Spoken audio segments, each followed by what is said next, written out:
Nah, akan dibahas hari ini tentang kisah suksesnya Daniel. Kenapa Daniel itu sukses?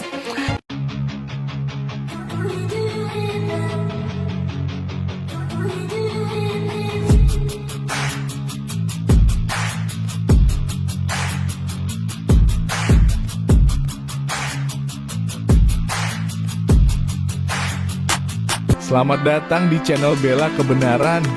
Kami hadir untuk memberikan informasi opini dan atau fakta terhadap situasi yang sedang terjadi. Mari dukung channel ini dengan cara menekan tombol subscribe dan bunyikan loncengnya. Terima kasih.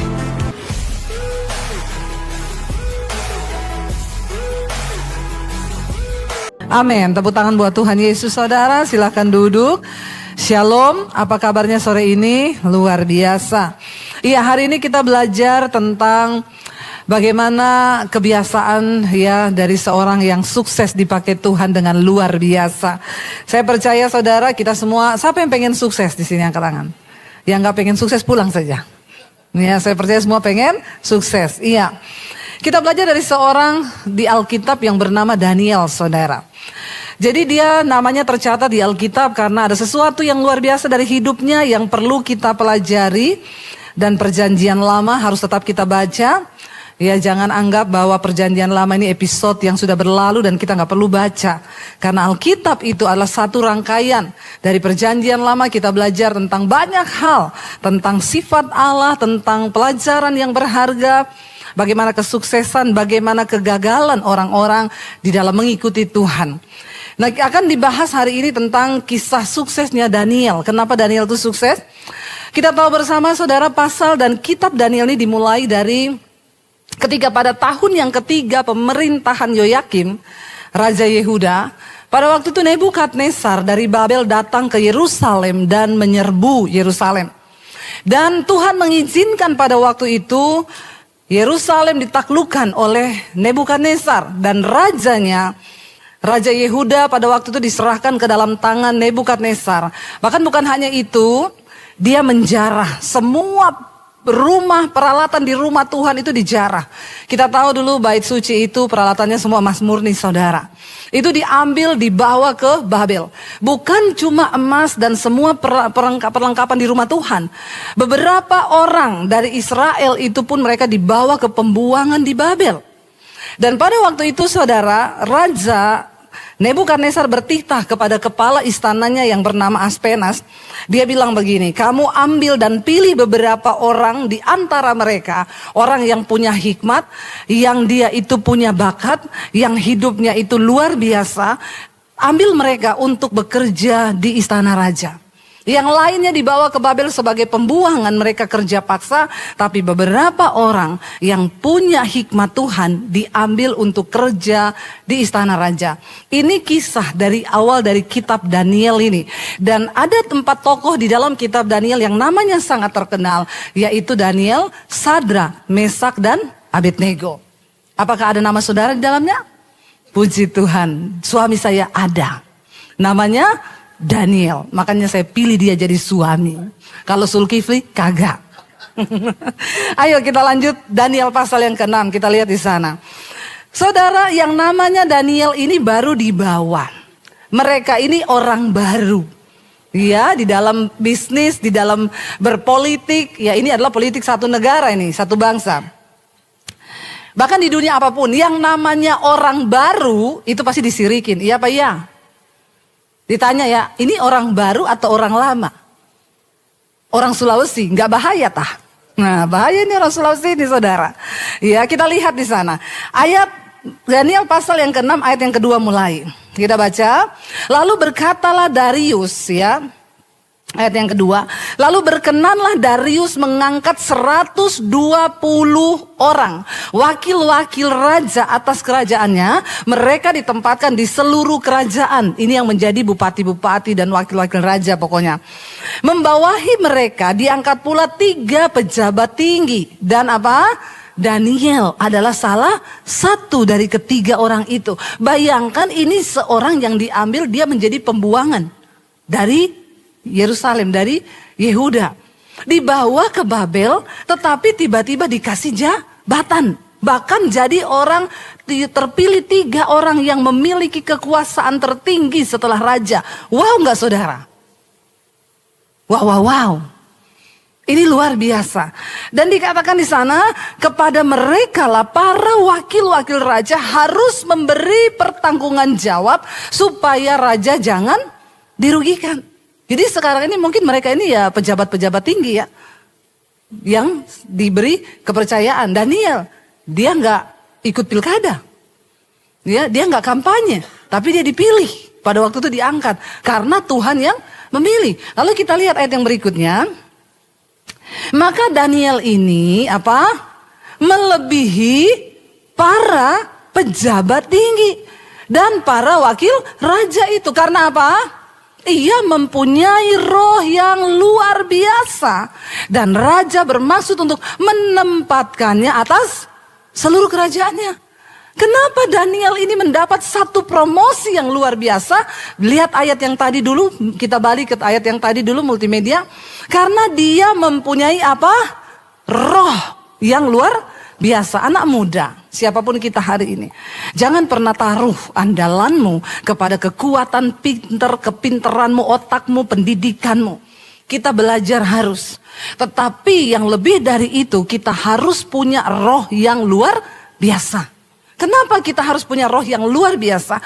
Karena saudara, waktu engkau mempunyai roh yang luar biasa, promosi dari Tuhan ketika mengangkat engkau, bahkan dikatakan raja bermaksud menempatkan Daniel atas seluruh kerajaannya. Waktu kita punya roh yang luar biasa, maka Tuhan itu mempromosikan engkau tidak tanggung-tanggung, melampaui batas yang bisa diduga oleh manusia. Kita ini siapa? Saya ini siapa? Saya ini cuma lulusan SMA dari kota kecil yang mungkin saudara nggak tahu tempatnya ada di mana. Tapi waktu kita punya roh yang luar biasa dengan Tuhan. Dan ketika Tuhan mempromosikan, tidak ada satupun yang bisa membendung kuasa Tuhan itu. Bahkan banyak orang berusaha untuk membendung. Saya mau tanya saudara, waktu Daniel dari pembuangan dibawa ke Babel, ini orang baru datang. Mungkin yang lain di situ sudah lama sekolah ke pemerintahan, mereka sudah mengikuti diklat, mereka sudah puluhan tahun, tapi mereka baru dikasih jabatan yang sekian. Daniel yang baru dibawa, tiba-tiba mendapat jabatan yang tertinggi. Saya mau tanya, ada yang iri nggak? Banyak. Jangankan di dunia sekuler, jangankan di dunia politik, dalam dunia pelayanan pun, waktu seseorang diangkat, banyak yang iri saudara. Yang namanya iri hati ini sudah penyakit bawaan. Ini penyakit bawaan. Kayak diabetes. Makanya kita harus hati-hati. Karena ini ada dalam setiap kita. Nah kalau kita pupuk, kita kasih makan, makin jadi. Makanya kita perlu menjaga hati. Yang lebih celaka lagi, mereka iri hati sama orang yang punya roh yang luar biasa, sama orang yang disertai oleh Tuhan. Jangan pernah iri sama orang yang disertai Tuhan. Itu sama dengan engkau bunuh diri, engkau menimbun, engkau menggali lubang bagi kuburanmu sendiri, saudara. Kita lihat apa yang terjadi dengan Daniel. Dikatakan di sana ketika Tuhan raja berniat mempromosikan dia, baca langsung kelihatan yang iri-iri. Kemudian para pejabat tinggi dan wakil raja itu mulai mencari alasan untuk mendakwa Daniel dalam hal pemerintahan. Orang yang iri sama kita tidak akan pernah berhenti mencari celah, mencari kekurangan, mencari kelemahan kita untuk berusaha untuk menjatuhkan kita. Tapi jangan takut, asalkan kita tetap berdiri dalam kebenaran. Sekuat apapun, 1000 tangan manusia ingin mencoba menjatuhkanmu, mereka tidak akan pernah menang dengan satu tangan Tuhan yang kuat, yang menopang kita untuk tetap teguh berdiri. Dikatakan mereka mulai cari alasan. Dalam hidup kita pun saudara ini akan terjadi. Orang akan mencari-cari alasan kesalahanmu. Dalam hal pemerintahan, ternyata mereka tidak dapat. Tetapi mereka tidak mendapat alasan apapun atau suatu kesalahan. Sebab apa? Daniel itu setia dan tidak ada didapati suatu kelalaian atau suatu kesalahan padanya. Sebab dia takut Tuhan. Waktu mereka tidak dapat, ayat yang berikutnya, Apa yang mereka lakukan? Maka berkatalah orang-orang itu, kita tidak akan mendapat suatu alasan dakwaan terhadap Daniel, kecuali dalam hal ibadahnya kepada Allahnya. Orang itu kalau sudah iri, dengki, sirik, mereka nggak dapat kesalahan. Yang benar pun akan dijadikan salah. Karena iri. Bayangkan loh, yang mereka temui satu-satunya celah, kecuali dalam hal ibadahnya kepada Allahnya.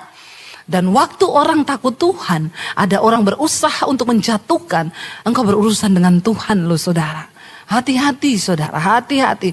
Lalu apa yang dikatakan saudara? Kemudian bergegas-gegaslah para pejabat tinggi dan wakil raja itu untuk menghadap raja, serta berkata kepadanya, ya Raja Darius, ya.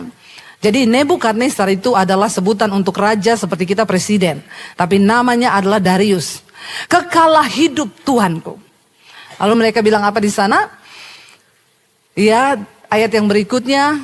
Semua pejabat tinggi kerajaan ini, semua penguasa dan wakil raja, para menteri dan para bupati telah mufakat supaya dikeluarkan kiranya suatu penetapan raja dan ditetapkan suatu larangan agar barang siapa yang dalam 30 hari menyampaikan permohonan kepada salah satu dewa atau manusia kecuali kepada Tuanku ya raja, maka ia akan dilemparkan ke dalam gua singa. Saudara lihat, ketika orang terus mencari alasan untuk menjatuhkanmu saudara, tetaplah fokus kepada Tuhan. Tidak usah pedulikan, tidak usah digubris. Yang terpenting hubungan kita dengan Tuhan.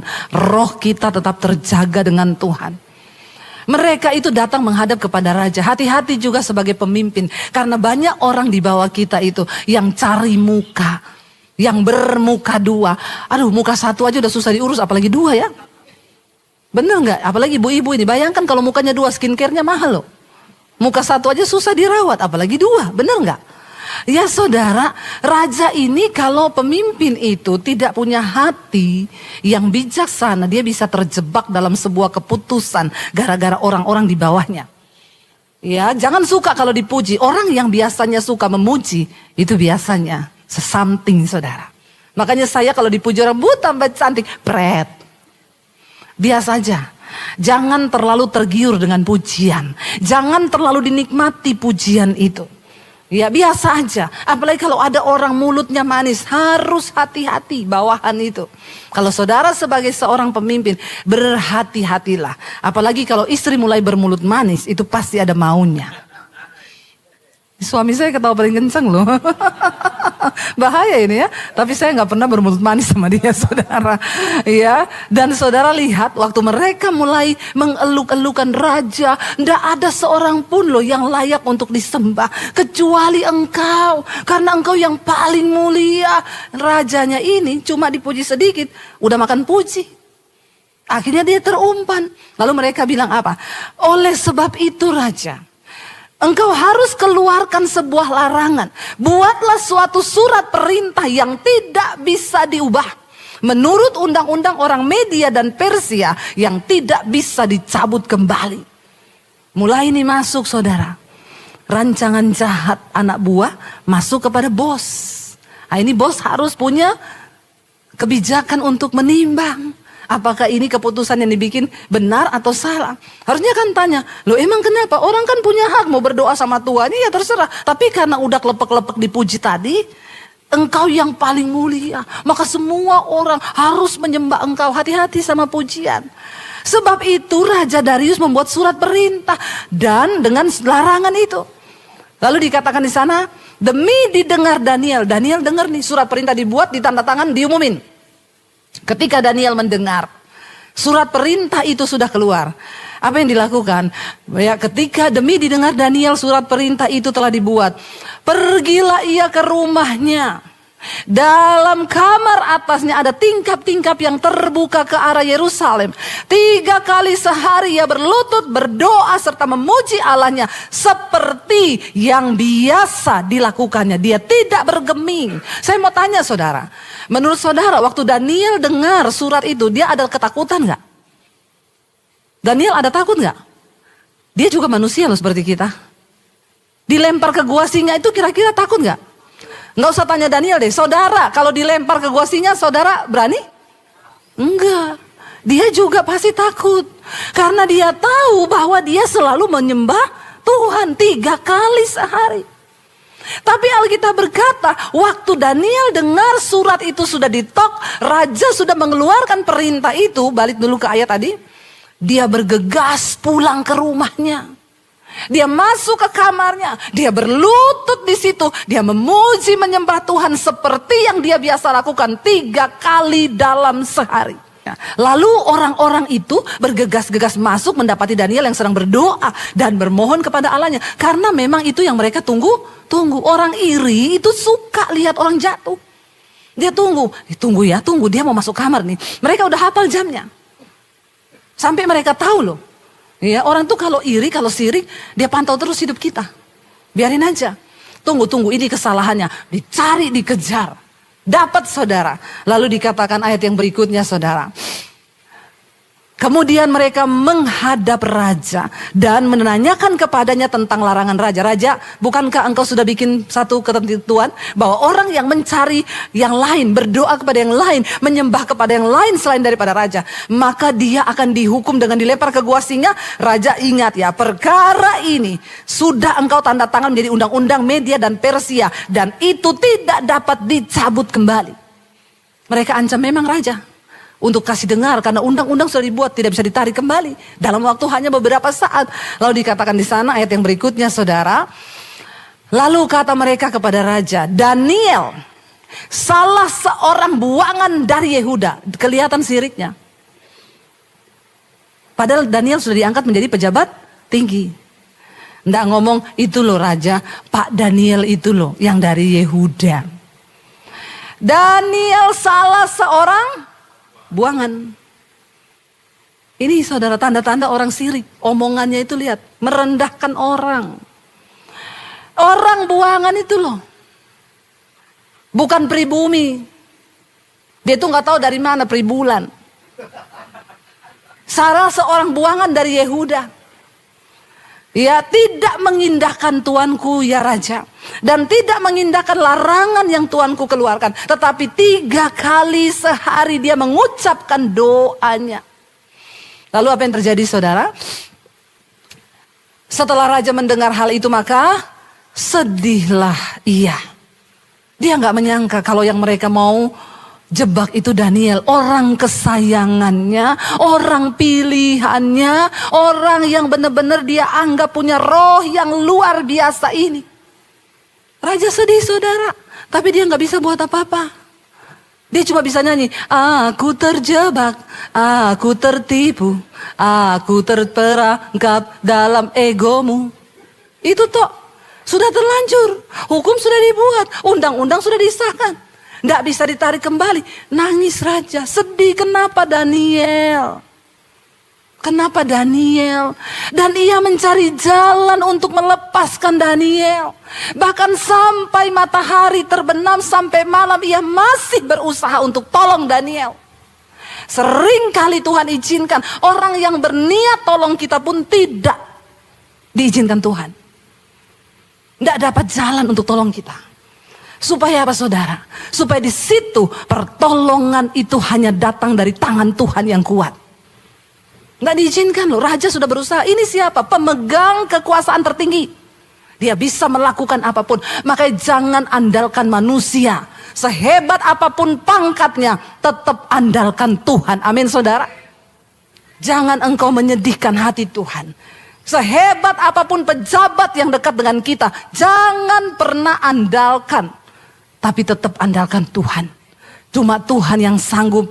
Lalu bergegas-gegaslah orang-orang itu menghadap raja serta berkata kepadanya, ketahuilah ya raja, bahwa menurut undang-undang orang Media dan Persia, tidak ada larangan atau penetapan yang dikeluarkan raja yang dapat diubah.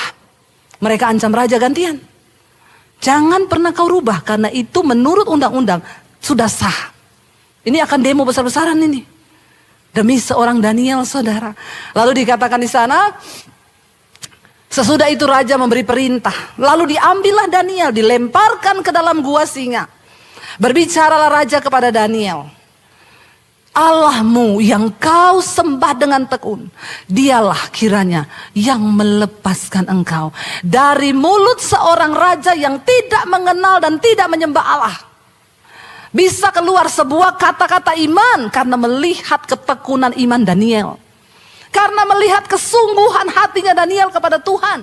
Dan dia menyadari bahwa ternyata dengan kekuasaan tertinggi yang dia punya, dia pun tidak sanggup mengeluarkan Daniel dari hukuman gua singa itu. Makanya dia berkata, berbicara raja kepada Daniel, Allahmu yang kau sembah dengan tekun, dialah kiranya yang melepaskan engkau. Dan ini menjadi sebuah ujian iman yang luar biasa. Lalu dikatakan apa? Maka dibawalah sebuah batu diletakkan pada mulut gua itu. Lalu raja mencap itu dengan cincin materai dan dengan cincin materai para pembesarnya, supaya dalam hal Daniel tidak dibuat perubahan apa-apa. Nggak bisa ditangguhkan hukuman itu. Siapapun yang coba melepaskan Daniel tidak sah.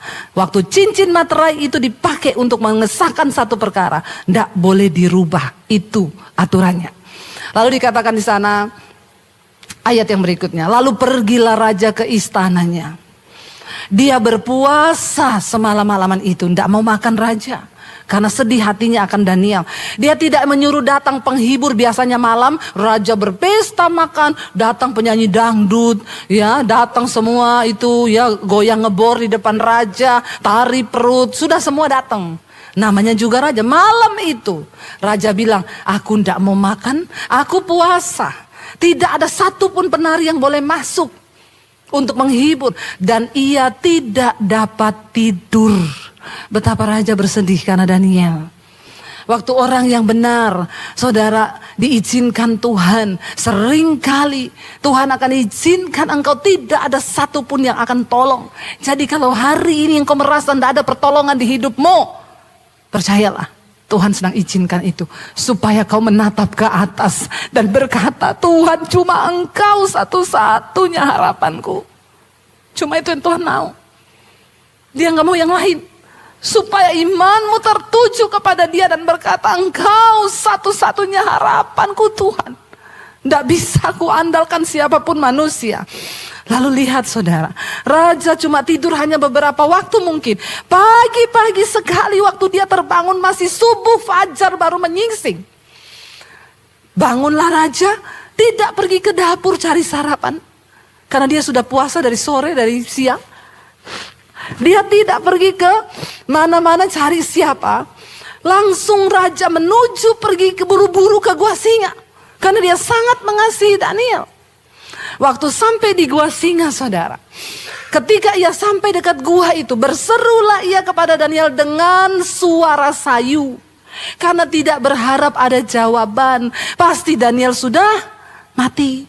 Dengan suara yang sedih dia bilang, Daniel, hamba Allah yang hidup, Allahmu yang kau sembah dengan tekun, telah sanggupkah ia melepaskan engkau dari singa-singa itu? Suaranya nyaris tak terdengar karena sedih. Dan tiba-tiba dia mendengar jawaban dari Daniel, berkata begini, ya raja, kekalah hidupmu. Saudara, apapun keadaanmu hari ini, waktu kau percaya pada Tuhan, dia beri engkau kekuatan untuk memberikan jawaban kepada orang-orang yang ingin menjatuhkan hidupmu. Dengan lantang engkau bisa berkata bahwa Tuhan adalah satu-satunya penolong yang luar biasa. Lalu apa yang Daniel katakan saudara? Dia berkata begini. Ayat yang berikutnya. Allahku yang telah mengutus malaikatnya untuk mengatupkan mulut singa-singa itu. Sehingga mereka tidak mengapa-apakan aku. Karena ternyata aku tak bersalah di hadapan Tuhan. Nomor satu, dan juga aku juga tidak bersalah terhadap Tuanku ya Raja. Aku tidak melakukan kejahatan. Pastikan hidup kita benar di hadapan Tuhan. Pastikan sikap hatimu benar di hadapan Tuhan. Cuma orang-orang yang hidup benar di hadapan Tuhan yang akan mengalami pembelaan di hari-hari yang terakhir ini. Enggak perlu takut apapun perubahan zaman. Enggak perlu takut apapun yang akan terjadi. Bagian kita berdoa, berjaga-jaga. Jaga hati tetap kudus di hadapan Tuhan. Daniel bilang, Tuhan telah menolong aku karena aku terbukti tidak melakukan kesalahan di hadapan Tuhan dan tidak juga melakukan kejahatan terhadap tuanku raja. Lalu saudara, ayat berikutnya berkata, lalu sangat sukacitalah raja. Dan ia memberi perintah supaya Daniel ditarik dari dalam gua itu. Maka ditariklah Daniel dari dalam gua itu. Dan tidak terdapat luka apa-apa padanya. Karena ia percaya kepada Allahnya. Tidak ada akan yang bisa menggores hatimu. Tidak ada yang akan bisa menggores berkatmu. Tidak akan ada sesuatu yang bisa merampas apapun dari hidupmu. Kalau Tuhan tidak izinkan. Waktu kau percaya kepada Tuhan, Dia menjadi pelindungmu saudara. Ayat berikutnya berkata saudara. Lanjut ayat yang berikutnya. Raja memberi perintah. Lalu diambillah orang-orang yang telah menuduh Daniel. Dan mereka dilemparkan ke dalam gua singa. Baik mereka maupun anak-anak dan istri-istri mereka. Belum lagi mereka sampai ke dasar gua itu. Singa-singa itu telah menerkam mereka. Bahkan meremukkan tulang-tulang mereka. Waktu engkau iri hati pada orang yang diberkati Tuhan, engkau sedang menggali kuburan bagi dirimu sendiri. Jangan pernah berbuat jahat. Jangan pernah iri kepada orang. Jangan pernah merancangkan sesuatu yang jahat di hatimu. Sebab itu sama dengan engkau menimbun murka Tuhan atas hidupmu sendiri. Walaupun raja gak bisa tolong, Tuhan itu gak pernah kurang cara untuk melakukan pembalasan dengan murkanya saudara. Orang-orang itu mati diterkam singa. Bahkan keluarga dan anak-anaknya. Lalu dikatakan apa di sana saudara? Raja akhirnya memberi perintah saudara. Raja mengirim surat kepada seorang-orang di segala bangsa, segala suku bangsa dan bahasa yang mendiami seluruh bumi. Bunyinya begini. Bertambah-tambahlah kiranya sejahteramu. Lalu yang berikutnya, bersama ini ku beri perintah bahwa di seluruh kerajaan yang aku kuasai, orang harus takut dan gentar kepada Allahnya siapa? Daniel. Sebab dialah Allah yang hidup, yang kekal untuk selama-lamanya. Pemerintahannya tidak akan binasa dan kekuasaannya tidak akan berakhir. Biar lewat pergumulan hidup kita, orang lain bisa melihat kedahsyatan tangan Tuhan. Jadikan setiap bagian dari pergumulan hidupmu menjadi momen di mana engkau bisa mengalami kemuliaan Tuhan dan keluargamu. Orang-orang yang membencimu akan berkata, wow, Tuhannya hidup. Allahnya itu dahsyat. Nggak usah membela diri, nggak usah mencoba cari kebenaran, tapi biar Tuhan yang mengangkat kebenaranmu seperti fajar yang Dia munculkan di permukaan saudara. Dan dikatakan keluar maklumat di seluruh bangsa, Raja Nebukadnezar berpesan, semua harus tunduk kepada Allahnya Daniel, sebab dia melihat dengan mata kepalanya kuasa Tuhan terjadi. Lalu ayat yang berikutnya berkata, dan Tuhan dia bilang Allahnya Daniel itu melepaskan dan menolong dan mengadakan tanda dan mujizat di langit dan di bumi. Dia yang telah melepaskan Daniel dari cengkraman singa-singa. Saudara, hari ini mari kita berjalan bersama dengan Tuhan. Apa tips kesuksesan dari seorang Daniel? Dia punya roh yang luar biasa. Kenapa selalu saya bilang, jangan cuma bangun manusia jasmanimu, tapi bangun manusia rohanimu. Ibu-ibu, jangan kau habiskan waktumu cuma ke salon, ke klinik kecantikan berjam-jam, tapi kau gak pernah bangun manusia rohanimu itu untuk kuat dalam Tuhan. Jangan habiskan waktumu hanya mengejar uang, kekayaan, habis waktu kita 24 jam dan kita melupakan Tuhan yang adalah penguasa di hidup kita. Sekali lagi dengar baik-baik, ada begitu banyak hal di hidup ini yang tidak bisa kita lakukan dengan kekuatan kita manusia. Tapi itu bisa diselesaikan dengan cara yang supranatural dari Tuhan. Waktu kau duduk di kaki Tuhan. Waktu kau nangis di kaki Tuhan. Waktu kau bawa seluruhnya hidupmu kepada Tuhan. Dia Tuhan yang bekerja dengan cara yang tidak terlihat oleh matamu saudara. Dan itu hanya bisa dilakukan oleh satu kuasa, yaitu kuasa Tuhan yang maha tinggi. Biar hari-hari ini hidup kita terus mengejar perkenanan Tuhan. Saya undang imam musik maju ke depan. Mari saudara, kita hidup di hari-hari yang terakhir. Banyak hal dapat terjadi di dunia ini yang tidak kita duga, yang tidak kita tahu. Tapi biarlah bagian kita adalah terus mengejar perkenanan Tuhan dalam hidup kita. Supaya kita juga melihat pembelaan dan pertolongan Tuhan bagi orang-orang yang setia mencari Dia. Bangkit berdiri bersama.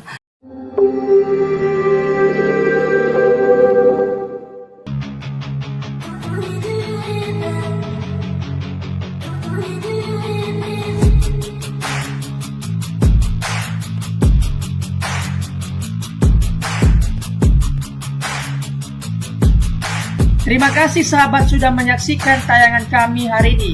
Tuhanlah yang membalas dan memberkati kita semua.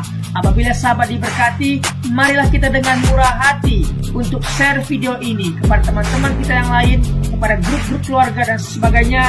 Dan jangan lupa meninggalkan komentar di bawah video ini, serta menekan tombol subscribe video kami, sehingga sahabat tidak ketinggalan video-video terbaru dari kami. Terima kasih. Tuhan Yesus memberkati kita semua. Dan dengarkanlah firman Tuhan singkat ini. Mintalah maka akan diberikan kepadamu. Carilah maka kamu akan mendapat. Ketuklah maka pintu akan dibukakan bagimu. Kita harus melakukan sesuatu sampai sesuatu itu akan terwujud atas hidup kita. Minta, cari dan ketuklah, maka Tuhan pasti membukakan pintu.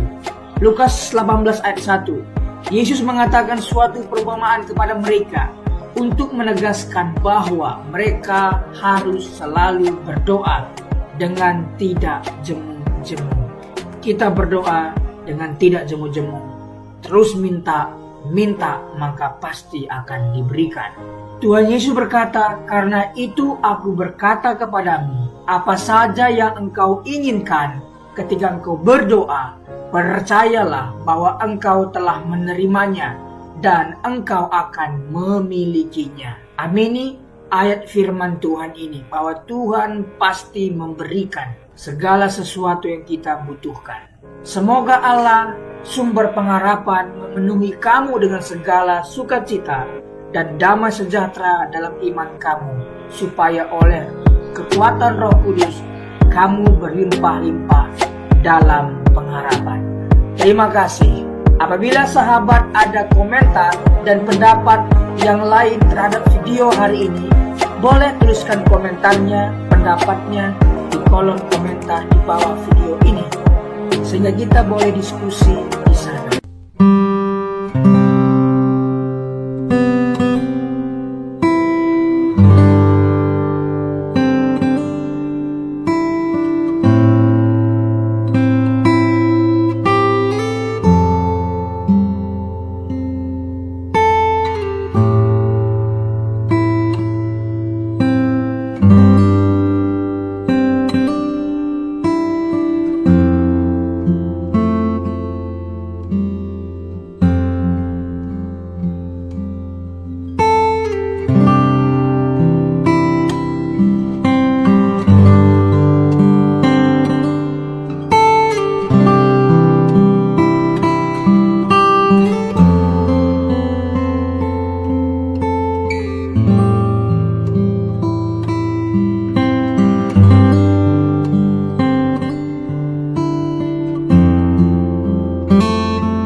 Tuhan.